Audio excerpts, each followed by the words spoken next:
So the last few months, I've been kind of obsessed with save as much time in the day as possible, so I would be as productive as I could.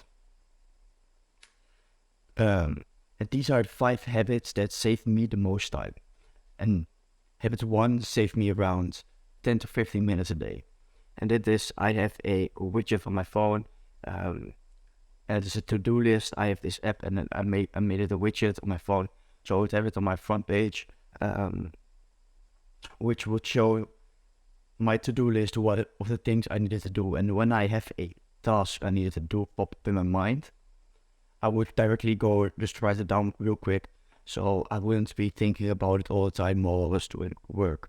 And this would save me a lot of mental capacity, which I could then put into focus, because I think I will lose 10 to 15 minutes of focus each day of the burden of remembering the things I needed to do all the time. And it's really nice to have a to-do list, so you don't have to remember all these things. And that saved me quite some time each day. Then the second habit I do saves me around half an hour. And that is, when you have a little free time, like between two things, like you have completed your task of editing, and you now add like 7 minutes of time between the editing task and going to football practice. Like, you can't really do anything productive in there, you would think. But I want you to think, maybe journal about it right now, what are some productive things that would help me progress to my goals that I could do in those little 7 minutes. And it doesn't have to be really something special. It could literally be, instead of grabbing my phone, I will just sit there and think for a moment. Just do nothing. And that's actually a really productive thing, like doing nothing. Because one, it will make you think once. You are like distracted all day by all these things, and then you actually can let your mind think for a moment. And it will give you some nice ideas, and it will train your focus by being bored. And that's just that sort of stuff. Or you can say, like, maybe you're in high school and you have a test coming up, and you could practice your flashcards or something if you use those real quick for 7 minutes, or really go think about it for a moment. And there are a bit more of those like little gaps of time in your day that you may think. And I use this to progress to my goals. The third habit that also saved me around a half an hour to 45 minutes is, when you're working, put your phone on focus mode. And put your phone put your phone not in the same room as you are right now, or put your phone like heads down. Like, it's so easy these days to get distracted by your phone. Like, your phone can be a really powerful tool if you use it correctly, but it's so easy to be distracted by all those things. So put it on focus mode, so when you are doing work, like recording a video, you won't get distracted by any notification you have. Because how much time do you think you lose concentration when you quickly reply to a message you got? Like, it's a minute of time to reply to a message. Wrong. You lose around 20 minutes of concentration, because your brain needs to refocus on the goal again, and it puts you out of your flow mode, and you lose around 20 minutes each time you reply to a message. So it's a bit hard to say how much time you will save by this, but it can be like 2 hours, but it also can be like 20 minutes, because maybe you only get one message or something, like you don't have friends.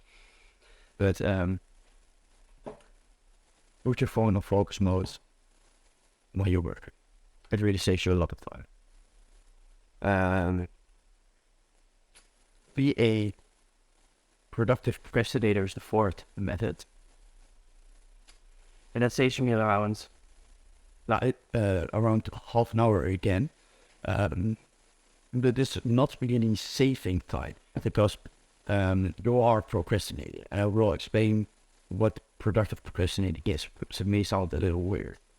Because when you're procrastinating from the work you actually should be doing. So you're not like saving time in that because you should be doing like that other work. But when you're procrastinating from the work you should be doing, you usually end up doing unproductive things, like scrolling on YouTube, Instagram, that sort of stuff. But I want you to think again, maybe journal about this. What could you do that's productive when you're procrastinating? Because instead of grabbing your phone for social media when you're procrastinating, and now I'm not like encouraging you to procrastinate. I think you should not procrastinate. Actually, I will video about 5 ways to stop procrastinating. I'm not but it's better to when you procrastinate to something productive than not. So, if, for example, instead of scrolling on social media, I did go read a book. So, a simple way to make this happen, because it's not as easy. Well, you put a book always in front of you so you could read. Like I have always on my desk the book I'm reading right now. I'm now reading 4-hour work week. So I will always easily grab that and just read a couple of pages instead of grabbing my phone to scroll. Or I know people who have learned to code by procrastinating their schoolwork, or people who are learned a music instrument by procrastinating, or something like that. So when you're procrastinating, switch to a fun thing. So it needs to be fun, because otherwise you wouldn't be doing it when you're procrastinating. So switch to a fun, productive thing, and that thing will also bring you closer to actually doing the productive the tasks you're procrastinating from. Because when you're like doing something productive, you feel more likely to do something productive again. And so that's a very powerful habit for sparing some time there.